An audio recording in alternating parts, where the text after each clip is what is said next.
Bienvenidos a una nueva entrega del podcast Hack Your Mind. Y hoy tenemos una invitada que tiene más historias que platos que se ha inventado. Una mujer que ha transformado y se ha vuelto referente en el mundo de la gastronomía a nivel de no solamente Colombia, incluso a nivel internacional. Y hoy va a estar aquí contándonos muchas historias de sus empresas, de los negocios que ha montado, también de los errores que ha cometido y de los grandes aprendizajes que tiene como una gran inspiradora de creatividad para todos ustedes. Con ustedes, Vicky Acosta. Bienvenida a este espacio. Ay, muchas gracias. Qué alegría. Cuando yo vi que venías para acá, dije, hoy vamos a tener un día con muchas historias, porque si hay algo que te ha caracterizado, no solamente son las historias que has vivido, sino la forma en que las cuentas, que son siempre maravillosas. Así que bienvenida a este espacio. Y muchas gracias. Quiero comenzar por algo, y es cada vez que nos encontramos con alguien que admiramos por el ejercicio de liderazgo que ha hecho en cualquier sector, uno siempre se pregunta, bueno, pero ¿quién hay detrás de la figura conocida, famosa? ¿Quién es ese ser y cómo era cuando era niño? ¿Cómo eras tú cuando eras una niña? Bueno, muy contemplada, eso sí, porque soy la cuarta, la chiquita del primer matrimonio de mi padre. Y de pronto, de las cosas que más recuerdo es desde chiquita el olfato que he tenido.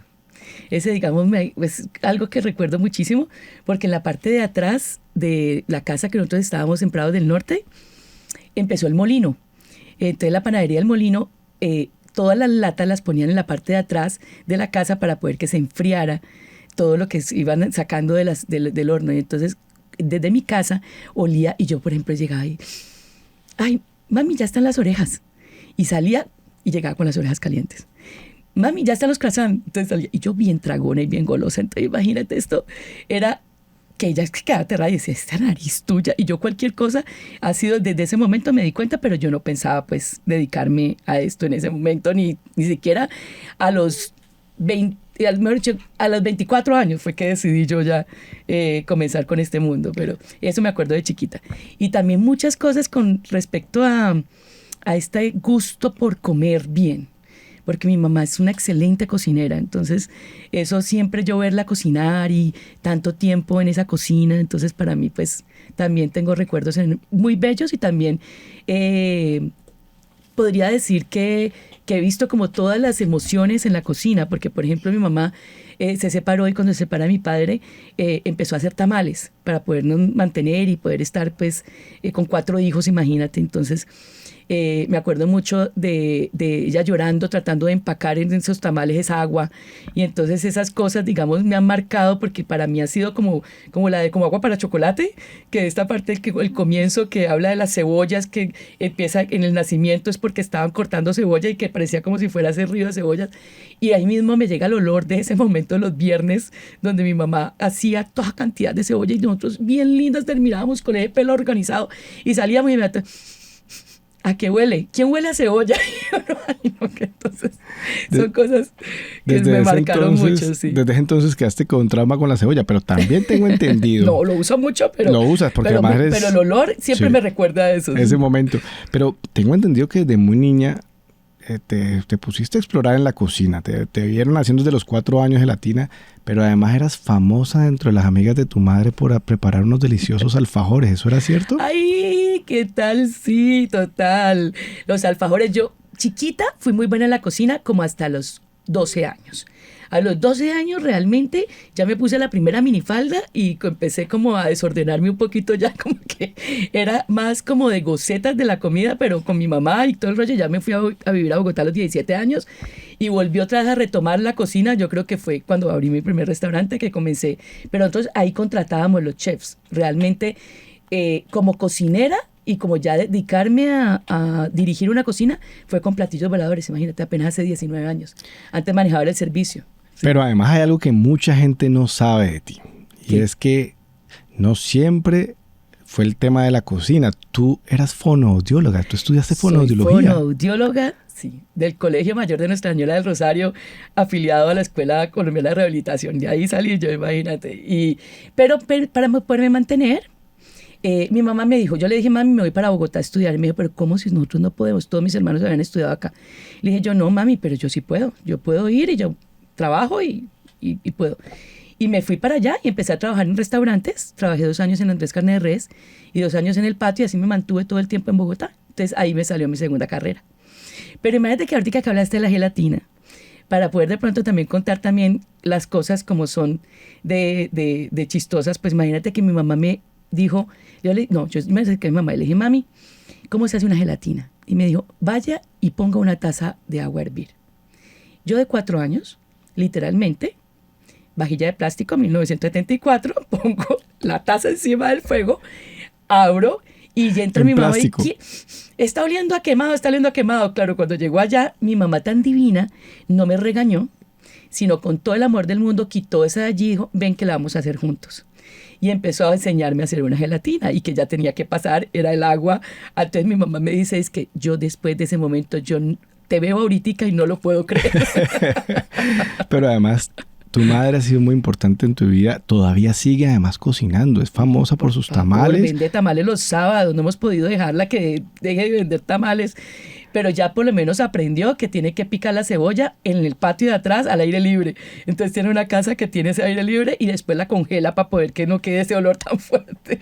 Qué belleza. Cuéntame un poquito más además de tu madre, de tu familia, de tus hermanas, de cómo fue esa relación desde muy niña con tu familia. Bueno, yo soy la chiquita de 4 hermanos del primer matrimonio de mi papá. Mi papá se casó 5 veces, pues ya los que son, digo yo, legalmente constituidos, porque el resto pues fue neciesísimo mi padre. Pero hermoso, un personaje que también me marcó muchísimo. Todos los 4 muy unidos y muy unidos con Juanita y Valentina también del segundo matrimonio. Uh-huh. O sea, realmente mi padre nos enseñó que nosotros no existen hermanos medios. O sea, realmente él me decía, tú dime cómo divides la sangre. O sea, son todas hermanas y siempre nos enseñó que teníamos que estar muy unidas y somos muy unidos todos.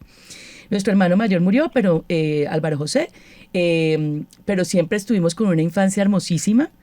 Con muchas dificultades económicas, porque pues mi padre en esa necesidad no le alcanzaba la plata.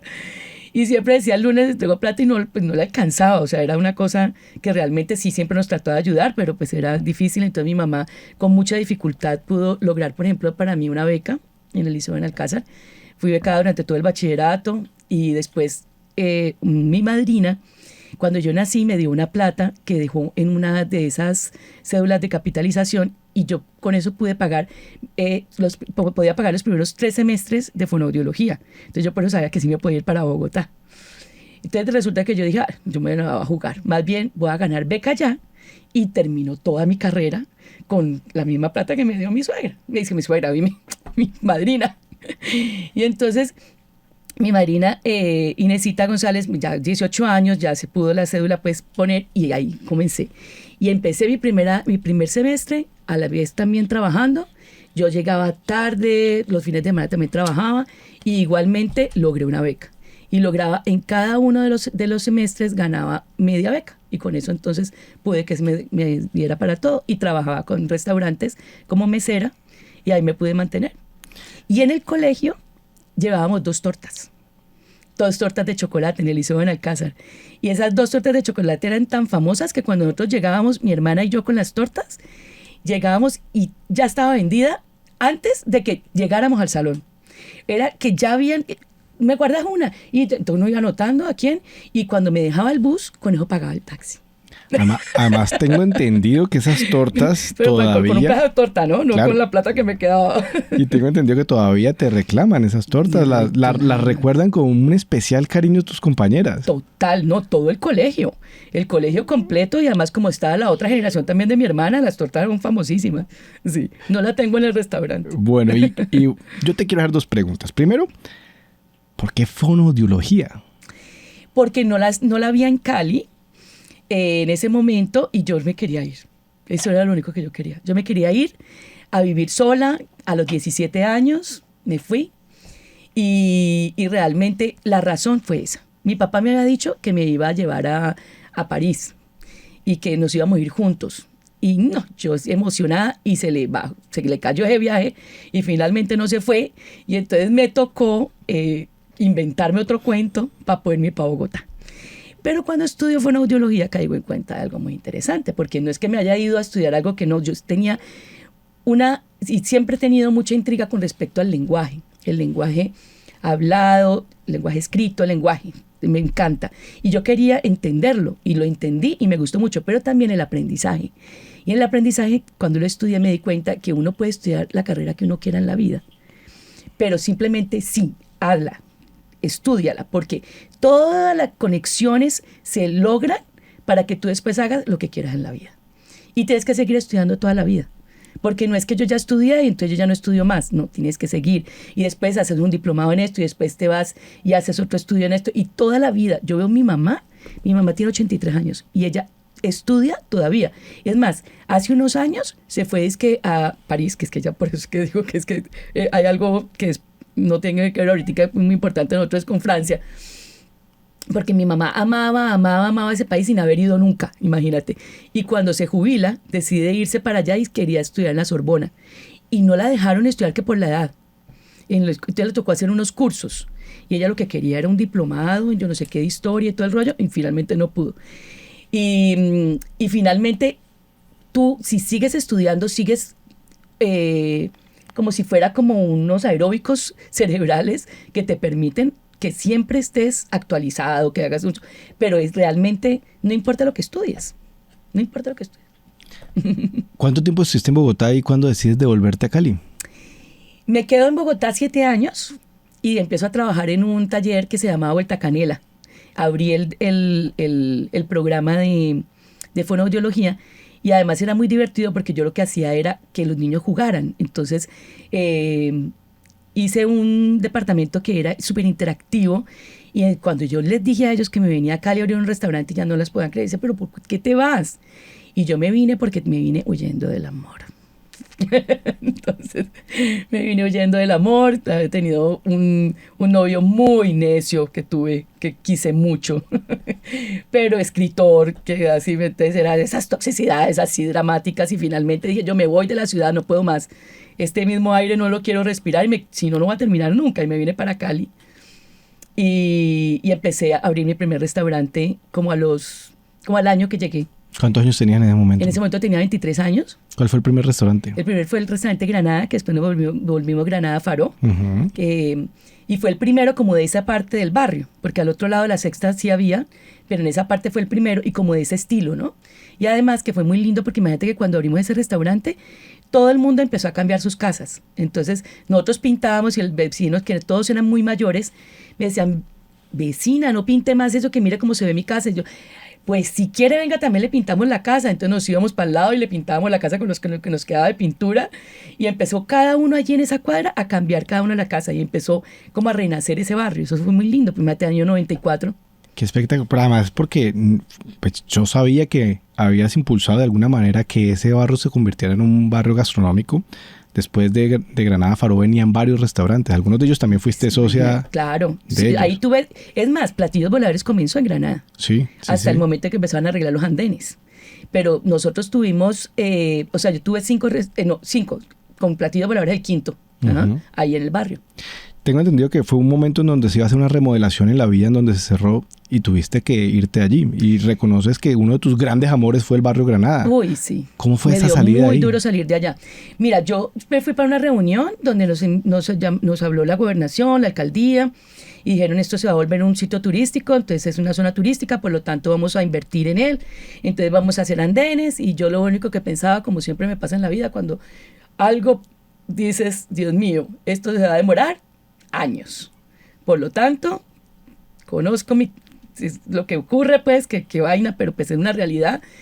Y yo más bien me voy del barrio. Salí inmediatamente de la reunión a buscar casa. Y empecé a buscar casa, y la casa donde estamos ahorita, en Platillos Voladores en Centenario, decía, se vende, pero resulta que la habían dejado allí porque llevaba 7 años abandonada, no tenía techos ni nada. Y el señor, los dueños no pensaban ni venderla, porque yo llamaba y me decían, no, no se vende, es que qué pena, es que se nos quedó, yo voy a ir a recoger el letrero. Cuando de pronto volvía, ya habían recogido el letrero, porque yo cansona lo llamaba cada día por medio. Y entonces, finalmente, me la alquilaron, pero te quiero decir que es que esas son de las cosas que yo digo que es interesante que hablemos aquí, porque uno tiene que saber lo que uno quiere. Yo cansoneé tanto a los dueños que finalmente ellos tienen trabajan en Fenalco. Y estaba Rosita Jalub de Castro en ese momento y estábamos en una reunión y yo cogí y me dice, Viquisita, ¿en qué te podemos ayudar para poder que puedas como hacer tus sueños, lo que quieres? Que no, que dije, ya que me lo dices, imagínate que la casa que yo quiero es de fulano de tal. Que trabaja contigo. Que trabaja aquí. Y entonces ahí mismo llama, yo me acuerdo, Rosita, y ya ve, mire, fulanito, para no decir nombre, esa casa la quiere Vicky, pero ¿qué es lo que quiere ella con mi casa? Si eso está desbaratado. Yo lleva 7 años y nosotros pensamos hacer es que quede con el centro comercial. Ellos pensaban ahí como un desarrollo, pero el centro comercial nada que despegaba, pues el centro comercial Centenario. Entonces, pues, si ese centro comercial todavía no, pues, alquílele esa casa, hombre, a Vicky, que ella lo necesita. Y que se le van a dañar todo eso a Anden y ella aquí me está llorando porque está angustiadísima con esa situación. Pues me la han alquilado. Ah, ¿qué tal la dicha? Y entonces me dice, ¿y usted qué va a hacer? Le dije yo, voy a arreglarla toda. Es que nosotros no te vamos a dar un peso porque es que nosotros no estamos interesados en eso. No me importa. ¿Cuánta plata tiene? Tenía, me acuerdo que como se de cuenta... yo creo que 20 millones de pesos, no te das. Y en ese momento, 20 millones de pesos con una cara completamente desbaratada, pero totalmente desbaratada. Y creo que los 20 millones creo que eran prestados, porque no era muy buena para ahorrar. Ay, no. Y finalmente la arreglamos y con un techador que contrató mi mamá y mira cómo está ahorita. Increíble, ¿no? Pero me encanta porque hay una creencia muy fuerte que para montar un restaurante, y un restaurante del nivel en que tú estás, pues se necesita mucha plata. Y tú me estás diciendo que arrancaste con una casa que antes lograste que te la alquilaran y con 20 millones. No, esta está más prestado, atrás. además. Pero vámonos al año en que nació Platillos Voladores, que fue el 2004. Sí. Yo llego, después del 2001, me le volé a mi primer marido, que todavía no me había casado con él, y me fui a viajar un año por el mundo. ¿A dónde te fuiste? No, eso me fui. Primero China, después Inglaterra, y me quedé unos meses porque como me di cuenta que sin el inglés no iba a poder, entonces me tocó devolverme a Inglaterra a aprender inglés, y de allí me devolví por Tailandia, Indonesia, que ahí que tengo muchos de los conocimientos de lo que aprendí, ¿no? De la cocina oriental, y ahí fue que me enamoré también de la cocina oriental. Pero resulta que eso lo estaba contando era por la inversión. Por ¿qué? Por la inversión de... Por la inversión, exacto. Entonces llego aquí sin un peso. Claro, yo había vendido Farol Solar y había vendido el restaurante Granada. Y en ese año me gasté toda la plata, toda. Yo me acuerdo que David Solórzano me pagaba mensualmente el restaurante y con eso era que yo viajaba. Y además de eso trabajaba en cada uno de los sitios. Y entonces imagínense que llegué sin un peso y ese pobre ex marido mío le tocaba durísimo. 5 restaurantes hechos y cada vez yo volvía y vendía uno y volvía y comenzaba de cero. Y me decía, vamos a volver a comenzar. Y yo, sí, seguía y comenzaba un nuevo sitio. Pero sin un peso. Ese comenzó con 10 millones de pesos prestados también, porque el señor en la casa donde estaba Platillos Voladores en Granada estaba encartado con el restaurante al lado de Carambolo. Y estaba encartado. Entonces yo le dije, déjemelo a mí, déjeme el alquiler, que el alquiler le pase para acá y yo le voy pagando las cosas con las que está la casa. Pues realmente esa casa estaba desbaratada, todo se nos desbarataba, las sillas se partían cuando yo llegué allá. Y puse en la parte de atrás, para poder enseñar como una clase clases de cocina, uh-huh, y adelante una tienda. Y se empezó a volver restaurante. Entonces yo me tuve que pillar de que iba a ser restaurante finalmente, que es... En ese momento yo pensaba que era un karma porque yo había dicho que no iba a volver a abrir un restaurante en mi vida. Dije yo no quiero trasnochar más, yo quiero estar otra vez con mi tiempo y todo el rollo, yo quiero dedicarme a escribir. Y en ese momento me volvió restaurante y volvió otra vez a ser restaurantera, que ya lo disfruto mucho otra vez, pero en ese momento se abrió con 10 millones de pesos, imagínate. Y comenzó. Pero además te quiero preguntar algo. Tú empezaste a hacer restaurantes, pero tú no estabas metida en la cocina. Hay un momento en donde tú decides meterte en la cocina. Cuéntame un poquito cómo fue esa historia. Yo lo que me había dedicado en los restaurantes en Bogotá era al servicio. y tuve unos jefes tan maravillosos, porque Andrés Jaramillo, maravilloso, y en el patio Fernando Bernal, impresionante. Los dos me enseñaron cosas muy importantes, que en el caso de Andrés me enseñó un tema que él, ustedes no se imaginan lo que viene detrás del servicio de Andrés Carne de Res. Habla mucho él y siempre nos promovía mucho la hospitalidad genuina. O sea, que realmente tú te guste lo que haces y que eso lo reflejes. O sea, si tú realmente no encuentras esa pasión, por eso es que los meseros de platillos voladores y los cocineros y todo, tú le ves esa pasión tan impresionante por servir, ese gusto, esa dicha, porque además todos somos golosos, todos nos gusta comer. Ellos el día libre se van a comer a platillos voladores. Yo les digo, ¿qué hacen aquí, carajo? Váyanse. Y ellos, es una cosa que es todos como un oasis de dicha por la comida y por todo lo que hacemos. Entonces, eso me lo enseñó Andrés. Y Fernando me enseñó la parte ya de cuando tú atiendes, cuando tú eres un buen host, tú debes de, el anfitrión es como, llegan a tu casa, ¿me entiendes? Y cuando llegan a tu casa, primero que todo, pues te vamos a hacer sentir bien siempre. Siempre es con algo donde nuestro propósito está en que te podamos hacer sentir bien y con todo el cariño del mundo. Pero entonces, fuera de eso, la parte, digamos, del servicio, que era lo que yo manejé en todos los 5 restaurantes hasta que comencé Platillos Voladores, se desboronó porque, en el sentido de que sigo con el servicio, ¿no? Porque tú me ves siempre en las mesas, pero cambió completamente un viernes a las 9 de la noche, cuando yo había contratado un chef que, como ya se había vuelto restaurante, estaba en su periodo de prueba, un mes, y él cocinaba así. Era pinchadísimo. No voy a decir quién era, pero era pinchadísimo. Y resulta que, además de eso, era homofóbico. Y yo tenía a Carlito Duey manejando el servicio, que era el más divino del mundo y sigue siendo el más divino del mundo. Y Carlitos es gay. Y resulta que este señor lo tenía acosado. Y ese día voy a mirar y estaba en la oficina llorando Carlitos y me dijo, ya no puedo más, ya te tengo que contar. Es que ese hombre me dice esto y me dice lo otro y me empezó a decir todo lo que decía y yo no puedo con eso. Yo no puedo con discriminaciones, no puedo con nada de eso. Y me fui para la cocina furiosa a las 9:30 de la noche. Y le dije, te vas de mi cocina inmediatamente. Que yo termino mi turno, no te estoy pidiendo permiso, es que te vas porque todo ese veneno que tienes dentro no le va a pasar a ninguno más de mis comensales, te vas de aquí. Me puse el delantal y le dije a Diela, que estaba al lado, bueno, a cocinar. Ella dice que eso es lo más traumático que le ha pasado en la vida. Ella decía, ¿cómo vamos a hacer sin chef? ¿Cierto? Y esa noche me llamó Jack Nessim, estaba en una mesa y me dice, Viquisita, pues yo te quiero decir que hasta el momento a mí no me ha sorprendido nada. Ya he venido 3 veces, pero hoy la comida estaba sublime. Llámame al chef que lo quiero felicitar. Y yo, ay, qué pena, señor Jack, pero es que lo despedí hace media hora. Y entonces salí con Adiela y le dije, Adiela, mírame esto. Y cada mesa nos felicitaban. Entonces le dije, mejor dicho, aquí lo hacemos juntas y vamos a estudiar esto. Entonces ahí fue que comencé a estudiar cómo dirigir una cocina. Entonces el Gato Dumas, que es una de las escuelas que yo más admiro en Colombia, les pedí ayuda. Y ellos divinos me mandaron un asesor desde allá que hizo todo el análisis de cómo lo estábamos haciendo.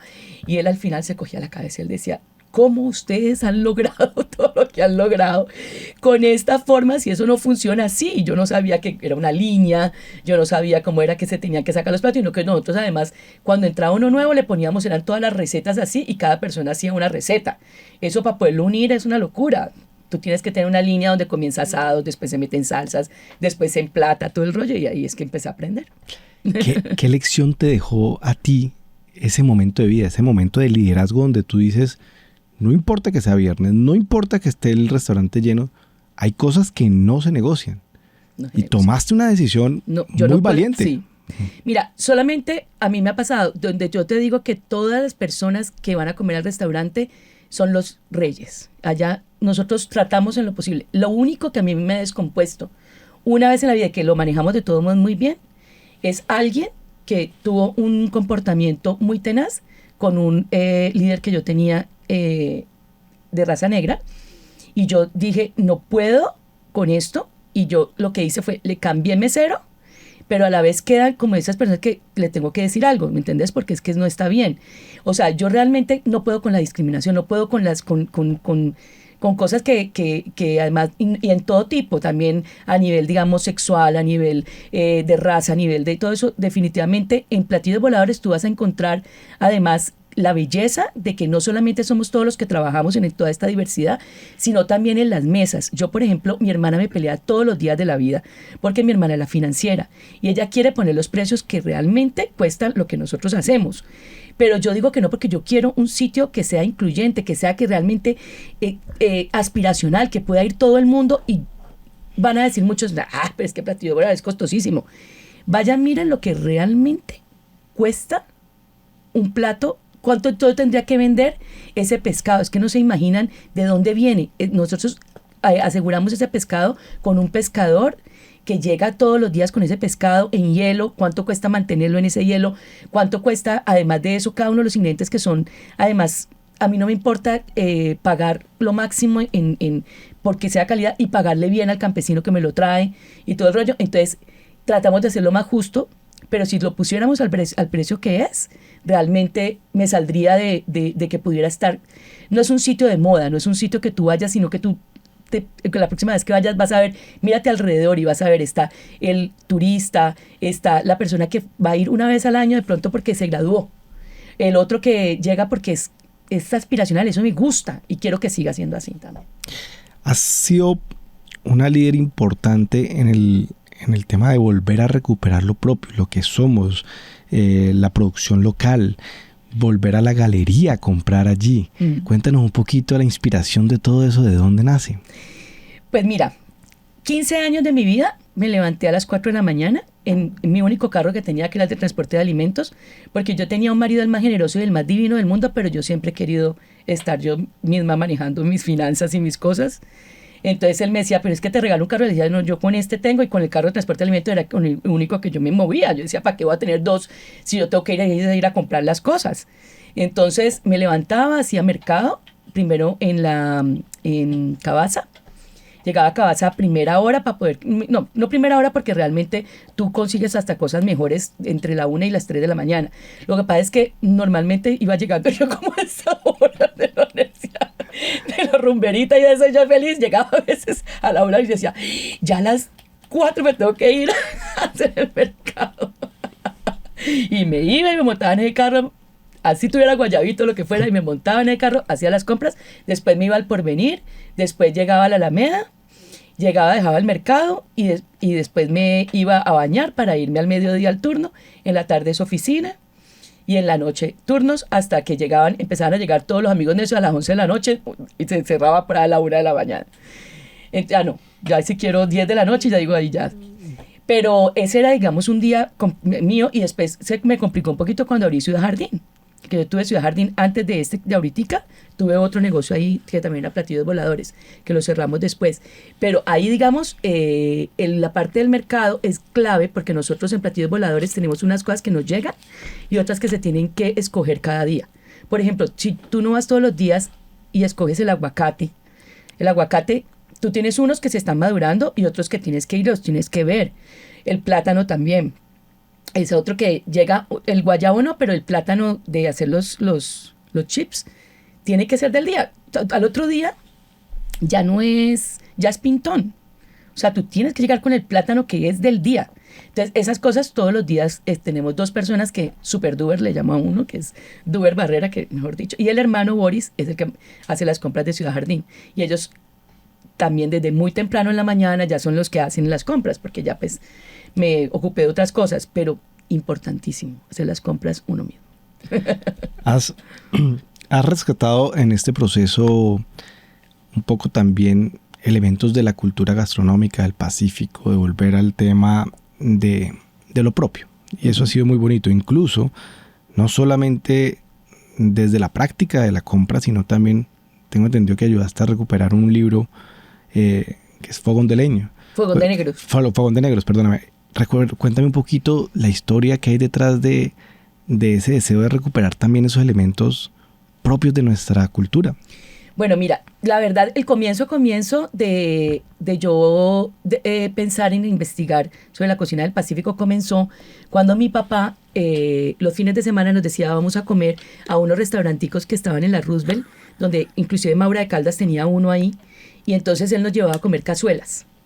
Y entonces ese sabor me quedó a mí mucho en la cabeza, y cuando en el año 2004, que fue cuando realmente comencé a trabajar la cocina colombiana, porque antes lo que nosotros hacíamos los restauranteros en Cali era coger y hacer comida europea, comida oriental, comida de otras partes, pero no estábamos tan enamorados de la cocina nuestra. En ese momento llego donde mi mamá y le digo, mamá, ¿por qué no me enseñas tus recetas? Me dice, ay, mija, si eso es lo que uno come en la casa. Le dije yo, pero mira, enséñame tu posta. La posta negra, enséñame varios platicos, empezamos, y entonces ella no fue tan fácil, la verdad. Primero le dije que me la enseñara y me dijo, ¿cómo se te ocurre? ¿Yo por qué voy a dar mis recetas? Casi que no me las da. Le dije, mami, porque a cada persona le queda diferente. Solamente yo me voy a inspirar en tus recetas, pero yo quiero que me ayudes para poder yo empezar con la investigación de la cocina colombiana. Después que tomé esa parte de las recetas de mi madre, las que me quiso dar, porque después ya empezó a soltar más, dije yo me voy a ir a hacer una investigación de la cocina del Pacífico. La primera la hice en Usaragá, en un pueblo de pescadores que queda cerca de Pizarro, en el sur del Chocó, en el Bajo Baudó. Por eso es el nombre de la sopa Baudó. Y esa investigación me fui con Claudia Gómez de Piccolo Pomodoro, y las dos nos fuimos a hacer esa investigación con la empleada de ella, que su mamá era allá. Entonces allá fuimos a parar, y esa parte me marcó muchísimo porque es infinita la cocina. Entonces ahí seguí siempre. Me gusta es ir hasta allá. Yo no he aprendido en grandes escuelas, no. Yo me voy a la fuente, me meto en los pueblos, hago mucha labor de campo, ¿no? Es trabajo de campo. Me gusta muchísimo irme para aprenderlo realmente también alrededor en el sitio. Pero la parte ya de que me empecé a enamorar mucho más de la cocina colombiana, y dije, esto es lo más importante. Empecé a darme cuenta de que no solamente es que Colombia sea inmenso en su gastronomía, en su cocina, sino que tuve la fortuna de ser amiga de Germán Patiño Osa, que fue el escritor de Fogón de Negros. Uh-huh. Germán Patiño me ponía tareas, y entonces él me llamaba y me decía, por ejemplo, vea peladita, ¿usted ya probó el chontaduro con queso, picante y miel? Y yo, pues no. Ahí le dejo la tarea. Entonces me colgaba. Y entonces él me incitó realmente a coger. En ese momento estaba haciendo una mermelada de ají porque yo venía de Oriente. Y yo estaba con la comida oriental que yo quiero, antes de comenzar toda la investigación. Y ahí salieron los rollitos de chontaduro, de platillos voladores. Con esa mezcla que él me dio, dije yo, uy, hagámoslo así. Pero él, en su libro Fogón de Negros, lo que hace es coger la María de Jorge Isaacs y saca todo lo que tiene que ver de comida, y hace una investigación profunda de esos platos. Y ese libro a mí me marcó. Es un libro maravilloso. Entonces, cuando se acabó la primera edición, que ya no lo se conseguía en ninguna parte, entonces Isabel Patiño, después de la muerte de su padre, me dijo, pues, ayúdame a volver a sacar otra publicación. Entonces, nosotros ayudamos, y la segunda edición, que los libros todavía los tiene Isabel y ella los vende, además son baratísimos, cuestan creo que como 60,000 pesos el libro, mira, y son maravillosos. Cualquier persona estudiante de cocina debería de leerlo. ¿Dónde se consiguen hoy en día? Lo debería saber. Lo vende Isabel Patiño directamente. Directamente. No sé si ahorita lo tiene en alguna de las librerías, la verdad, pero directamente, o en Platillos Voladores también lo pueden pedir. Exacto, claro, en Platillos tú puedes llamar, nosotros hacemos la gestión de que ella los lleve, pero se le pagan a ella. Perfecto. La Fundación Germán Patiño es la que recibe la plata. Entonces, esa parte a mí me marcó muchísimo, el comenzar otra, porque además te enamoras perdidamente de esos sabores. Cuando gana Cali como ciudad de Liz, empezamos a investigar todavía más el por qué Cali puede llegar a ser una de las capitales gastronómicas del mundo. Es que es increíble, no es Colombia, es que es Cali, y Cali del Valle tenemos la riqueza y tenemos más increíble. Cuando yo cocinaba aquí con cocineros estrellas Michelin en Platillos Voladores, y ellos se enloquecen. Yo me acuerdo, por ejemplo, cociné con el dueño de, él se llama, ay, es que con los nombres, ay, no, cómo se me olvidan en este momento, Rodrigo de la Calle. Rodrigo de la Calle llegó acá y me pedía una cosa y de una cosa yo le traía 3 y 4. Le decía, ¿querés así, así o así? Y esta así, así o así. Y me decía, y un día me lo encontré en la cocina, tirando las cosas hacia el techo, decía, estoy en el paraíso, estoy en el paraíso. Y ahí mismo me acordé del paraíso del libro de Germán, porque es que es real, o sea, esto es infinito la cantidad de ingredientes que tenemos para poder cocinar. Y por otra parte tenemos también el mestizaje, que ese mestizaje logró que nuestra cocina sea tan importante. Totalmente, enriqueció. Pero hay un momento en donde uno ve que en el mundo de la gastronomía termina todo el mundo siendo una copia de otra persona. Yo lo que veo es que tú utilizas todo esto como fuente de inspiración, pero realmente tienes un proceso creativo permanente de experimentar, de jugar con nuevos sabores. Es decir, te inspiras en elementos tradicionales, pero creas mundos mágicos, nuevos, únicos. Y además de eso, mira que, bueno, a veces los puristas me pelean mucho, porque yo digo, definitivamente vivimos también en un mundo donde pues la globalización y todo lo que nosotros conocemos de afuera también nos puede ayudar. No tenemos que ser tan extremadamente cerrados a que tiene que ser totalmente la tradición. Nosotros hacemos cocina fusión, eso sí es claro. Pero en la parte, digamos, de los sabores, tú tienes que saber perfectamente rescatar la receta y aprenderla y estudiarla, la original. Y tienes que irte al lugar donde es esa receta y estudiarla allí. Y esa parte es muy importante que todos los estudiantes de cocina entiendan, que no es lo que otro señor viene y les enseña. Y además de eso, de la parte de lo que tú dices de la copia, nosotros podemos llegar a hacer tendencia en platillos voladores, pero yo, por ejemplo, a mí me da rabia, en toda parte venden rollitos de chontaduro y yo digo, pero ¿por qué no se le ocurre meter en lugar de chontaduro es que es infinito la cantidad de ingredientes que tú puedes meter? ¿Qué es lo que quiere la gente? La gente quiere sabores nuestros, como empaquetados de una manera que sean, ¿por qué no te inventas una masa de otra cosa? ¿Por qué no haces, o sea, es infinito, al punto que, por ejemplo, ahorita que vamos a abrir en centros comerciales algo muy rápido, esa parte, yo veo y yo digo, o sea, llevo 2 meses sin dormir y cada vez se me ocurre una cosa nueva en que vamos a empaquetar todos esos sabores. ¿Sí me entiendes? Entonces, esa parte, lo importante es que tú veas qué es lo que quiere la gente, en esencia, y tú puedas de pronto tomar de inspiración lo que hacen otros para tú crear cosas completamente auténticas. Cuando tú no lo haces auténtico, tú siempre vas a estar pensando en el rollito de platillos voladores cuando te estás comiendo el otro. Entonces, es diferente. Entonces, sí, yo digo, es que a veces me dicen, es que usted es tan egoísta, me dijeron una vez. Le dije, yo no, es que no es egoísmo, es que lo que yo quiero pelear es por el hecho de que tú tienes toda la capacidad de poder lograr sabores auténticos con toda esta cantidad de ingredientes y con toda esta cantidad de técnicas que puedes llegar a sacar un producto diferente. Uh-huh.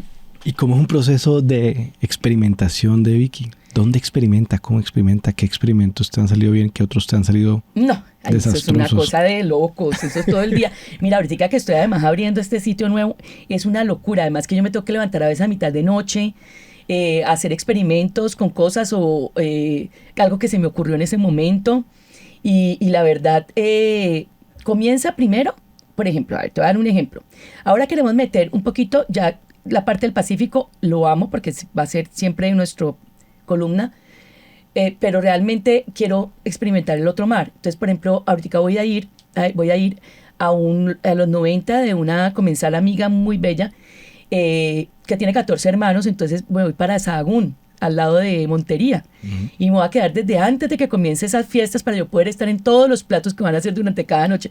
Y yo voy a estar cocinando con ellos. Entonces, así aprendo, ¿me entendés? Entonces, ese, digamos, es una forma maravillosa de llegar. Entonces, de allí saldrán muchos platos, ¿ya?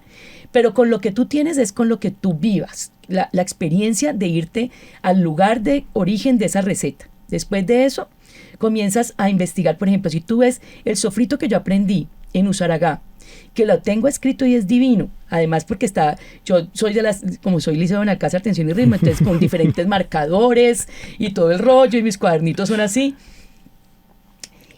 ¿No se parecen lo más mínimo? No, eso es mentiras. Tienen toda la base de lo que son las verduras que aprendí, que se usan y las hierbas que se usan. Pero, por ejemplo, yo no uso caldos de estos que vienen ya listos. Uh-huh. sin decir ninguna marca, de esos caldos listos no lo uso. Entonces yo, por ejemplo, estuve una semana completa con todos los caldos disueltos en agua caliente y probándolos y oliéndolos para saber cómo iba a transformarlos en ingredientes naturales. Entonces ahí comienza, digamos, una investigación. O por ejemplo, ahorita con Juliana Hincapié, que fue una chica de una universidad en Nueva York que me pidió que hiciera parte de su tesis, y ella estudia diseño de modas, pero ella quería, con el proceso creativo de nosotros como cocineros, tomarlo para ellos como diseñadores de modas. Y ella, al mismo tiempo que yo creaba un plato, ella creaba un vestido. Entonces, esa parte fue súper interesante porque ella pudo ahondar más en explicar cada una de las cosas que yo tenía muy claras con nuestro proceso creativo. Por ejemplo, los ingredientes que sean locales. Entonces ella también tenía que coger un tejido local para poder hacer ese vestido. Entonces cada una empezaba a hacer como con todo el proceso. Y de allí realmente empieza la investigación. Por ejemplo, en ese caso que yo hice un plato que te voy a mostrar, que es un plato muy bello, con chontaduro, y yo estaba fermentando chontaduros. Quería empezar a ver con la fermentación, que es mi nuevo amor, la fermentación. Entonces, pero quería con productos nuestros.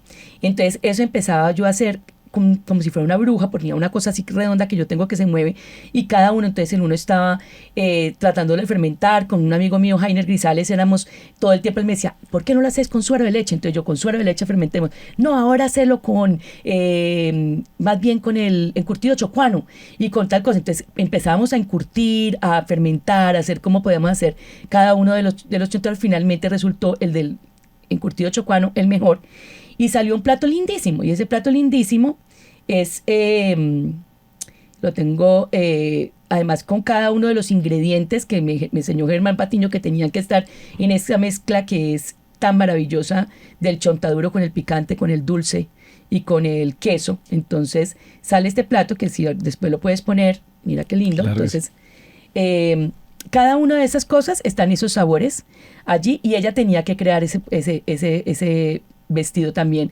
bajo ciertos parámetros de lo que nosotros tenemos como proceso creativo en platillos voladores. Existe una persona muy importante para nosotros dentro de la nómina, que es el líder creativo. Y el líder creativo, Johnny Carvajal se llama él. Él no solamente está en la parte creativa, sino también de mantener la calidad en los dos restaurantes. Pero esa persona, normalmente los restauranteros no lo meten en la nómina. Y yo lo aprendí después de viajar tanto a personas del extranjero, de estrellas Michelin y todo el rollo, que siempre tienen unos laboratorios completos. El laboratorio es mi casa. Y yo tengo una cocina que es de laboratorio, y tengo todas las cosas allí, y allí es que podemos pensar. Entonces tengo una biblioteca enorme con cantidades de libros que siempre nos sentamos, y él me va a sacar a internet y yo le digo, y él ya sabe que que se tiene que subir a leer, porque es en libros, y pedimos muchos libros todo el tiempo para estar realmente actualizados con todos. Es como lo que hacemos. Ya después empieza pruebas. ¿Te gusta, no te gusta? Y empezamos a dárselas a personas para que prueben. Y por último, ¿en qué lo vas a servir? Cuando tú lo vas a servir, eso es como cuando tú vas a hacer una obra de arte. Entonces, el plato es muy importante, cómo lo vas a contener, porque a veces no son platos. Y de ahí comienza otro proceso creativo muy importante, probar varios platos hasta que llegues, o contenedores de comida, donde puedas servir. Y por último, que es, no es por último, mentiras, mi hermana me mataría en este momento. Una vez a mí se me ocurre, primero lo ponemos en papel y ella lo costea. Y si el costeo da, podemos meterlo. Ese sueño si puede entrar en la carta. Porque hay unos que tengo que quedaron solamente para pronto dárselo a un amigo o en la casa y eso, porque son tan costosos, pues que no se pueden hacer. Entonces tienen que estar dentro de unos márgenes de costos que sean factibles para el restaurante. Y ese es el proceso. Qué bonito. Veo que es todo un proceso, que hay una serie de hábitos que has venido construyendo alrededor tuya, y además juntándote con otras personas que te complementan. Tengo entendido que tu hermana ha sido muy importante también en ese proceso, también de ayudarte a aterrizar muchas cosas, entre esas la viabilidad del negocio. Total. No, yo antes, terrible. Yo siempre lo que hacía era mirar para atrás. Y yo, ay, ¿qué perdí? Ay, ¿cuánto perdí? Perdí todos los años de la vida que ustedes quieran, porque yo además soy extremadamente generosa, y entonces, pero no era que perdiera, yo vivía bien también. Lo que pasa es que simplemente era que el desorden. Cuando entra mi hermana, que fue hace 5 años, a trabajar con nosotros, ella me enseñó una cosa muy importante, es ver el negocio hacia adelante. o sea, con proyecciones, con mirando la rentabilidad, mirando todo eso. Entonces ella me levanta la ceja cada vez que estoy haciendo algo que no se debe de hacer a nivel, digamos, de costos. Y ahora también hemos aprendido muchísimo con el programa de la Cámara de Comercio de Valle Impacta, que también nos ha enseñado muchísimo cómo manejar esos recursos. Pero realmente el paso, digamos, de platillos voladores a lo que es ahorita, también se le debe mucho también a mi hermana, que ha hecho un trabajo administrativo maravilloso. Si la Vicky de hoy pudiera hablar con la Vicky de hace unos años y le pudiera dar un muy buen consejo después de todo lo aprendido, ¿qué le diría? ¿Qué le diría? Que estuviera menos angustiada, porque realmente yo creo que el estrés que yo he vivido en mi vida, ya sé que uno lo puede manejar diferente, porque de verdad que esa parte, digamos, del manejo de las emociones como empresaria gastronómica, creo que es lo que más le podría enseñar a esa niña, porque desde muy chiquita ha sido, además que tengo las emociones así como a flor de piel. Yo me acuerdo que me decían que yo usaba el trapo de cera para poder que no se me saliera el alma por ahí en la cabeza. Pero sí, esa parte sí es importante. Uh-huh. Yo creo que eso. ¿A qué hora te levantas? Bueno, yo comienzo el día normalmente, digamos, con entrenamiento, que trato de hacer yoga o algo a las 7:30 de la mañana. Soy muy trasnochadora porque me acuesto siempre por ahí a la 1 de la mañana. Y si no me sentaba a escribir, porque si me siento a escribir, pues me acuesto un poquito más tarde. Y la parte, digamos, del día a día mío es bastante complicado, sobre todo para las relaciones, es bastante complicado. En el día a día, cuando te refieres, ¿cómo manejas tu agenda? ¿Cómo manejas el tiempo? Tengo una agenda que es de verdad. Y además que si quiero salir con alguien en un momento dado, tiene que ser después de las 9:30, 10 de la noche, que es cuando salgo al restaurante. Pero trato de no comprometerme a muchas cosas en los horarios, porque de pronto me sale una reserva que debo estar presente. Aunque mira que ya en este año estoy tratando de lograr estar menos en la parte de la operación para poder hacer cosas muy importantes, que eso me ha enseñado, por ejemplo, Valle Impacta. Pero esa parte de no estar allí me estresa mucho, por ejemplo, porque siempre estoy conectada en el celular y fulano, pero entonces miro las cámaras, todo el rollo, para estar uno también ahí presente, ¿no? Pues yo creo que eso no se va a acabar, porque yo creo que es algo que también ayuda mucho a que el restaurante sea tan personal, ¿no? Hay una faceta de tu vida que quiero incluirla en este espacio antes de terminar, y es la faceta de Vicky la escritora. ¡Ay! Estás escribiendo y cosas maravillosas. Cuéntame un poquito en qué momento nace y por qué no nos cuentas sobre el libro que estás escribiendo. Ese libro lo llevo escribiendo, te voy a decir, por lo menos 20 años, más o menos. Porque realmente, desde que abrí mi primer restaurante, el próximo año son 30 años. Pero como a los 10 años de empezar a tener tantas cosas que contar, yo dije, yo tengo que dejar esto por escrito. Entonces mi primer marido se acostaba muy temprano, se acostaba como yo creo que se sigue acostando a las 8 de la noche. Entonces cuando yo llegaba a la casa, cuando tú tienes un restaurante, tú llegas con la cabeza y con todo todavía así, o te vas a tomar una cervecita, o sales un ratico, o llega a la casa y sigue uno como en él. Entonces llegaba a escribir y empecé con todas estas historias de cada uno de los platos, de las cosas, de las embarradas que han ocurrido, de las cosas que ocurren pues permanentemente. Y ahí comenzó esa pasión mía por escribir. Entonces yo lo escribo de una manera que siempre sea divertida también y me la gozo.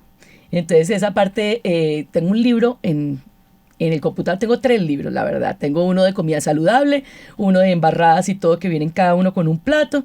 Y, o sea, son cosas como que voy abriendo el uno, voy abriendo el otro, bueno, y voy haciéndole. Pero todavía no lo he sacado. ¿Cuándo? Ay, no sé, porque yo quiero algo además muy diferente, que no sea un libro de esos duros que tú no puedes meter en la cocina, sino un cuaderno de cocina. Un cuaderno sencillo que pueda rayar, que además tengan hojas que sean con de pronto caricaturas de Amores o de Garfield o de cosas así, que tú tengas en blanco y que puedas poner tu receta favorita y que puedas hacerlo un té de tomate y que pueda ser como de la cocina. ¿Ya? Ese es el que quiero. Y realmente es fácil. Yo lo que pasa es que como que concretar eso para que cada vez que me siento a leerlo, le encuentro un error. Entonces me pasa. Te va a tocar tomar la decisión de buscar a alguien que te ayude a publicar, porque si uno se pone a esperar a que esté perfecto para publicar, nunca publica. Es total. Déjame, yo te digo cómo podemos empezar a presionar esa publicación, porque creo que muchas serán las personas que van a querer leerte. Sí, pero y muchos van a decir, ay, gracias a Dios no dijeron mi nombre. Yo digo que voy a hacer un libro con nombres y que cuando me muera esté sin nombre ahorita. Y cuando me muera con nombres. ¿No? Se publica la versión con nombres después de que te mueres. ¿Te imaginas lo que puede costar eso? Vicky, ¿con qué sueñas hoy? ¿Qué te trasnocha? ¿Cuál es ese sueño grande que hoy todavía te mantiene con ese espíritu de juventud que parece que nunca se fuera a ir de tu vida? No, pues la pasión por lo que hago, definitivamente. La pasión por lo que hago, el disfrute de realmente de crear. Yo creo que el crear es lo que más me gusta a mí. Si yo pudiera hacer eso todo el día, yo sería feliz. Y escribir, pues son como las dos cosas que más me gustan. Pero pues realmente siendo empresaria gastronómica me toca hacer muchas otras cosas, ¿no? Todo el día, un día en la vida de Vicky Acosta es, pero el boleo, no te imaginas el boleo que es. Pero también lo disfruto mucho. O sea, que de pronto sí, en este momento me tiene sin sueño el sitio nuevo que vamos a abrir. Es algo que, pues, hasta que no se abra no puedo contar mucho de él, que es importante también uno guardarlo hasta que salga. Pero sí, ese nuevo proyecto me tiene sin dormir, porque crear esos platos me causa mucha ansiedad hasta que quede el plato que yo quiero. Y lo otro que me produce mucha ansiedad es algo que yo tengo que vivir, que es que si voy a hacer algo en centros comerciales, tengo que industrializar. Entonces a mí esa parte me tiene angustiadísima. Porque claro, tengo que industrializar, pero ¿cómo voy a llegar a ese mismo sabor que me da el cuchillo y que me da todo eso? Pero entonces ya no lo puedo hacer porque tendría que tener tantas personas que no se me vuelve viable. ¿Cómo industrializar el arte? Ay, no, eso es horrible. Ese es un reto y sí. Además, si lo logras, creo que vamos a ser muchos los beneficiados. Sí, ojalá que lo podamos lograr. Todavía ando en esas. Vicky, siempre será un gusto no solamente ir a comer a tu restaurante, sino compartir un espacio contigo. Ay, Eres una mujer maravillosa, inspiradora, no solamente para mujeres, para hombres, para niños, para muchas personas que vienen y que para las cuales tú eres un referente muy importante. Así que gracias por siempre llenarnos de alegría, de goce, de disfrute, de sabores, de creatividad. Y de cariño, de amorcito, porque allá damos mucho amorcito. No me cabe la menor duda de eso.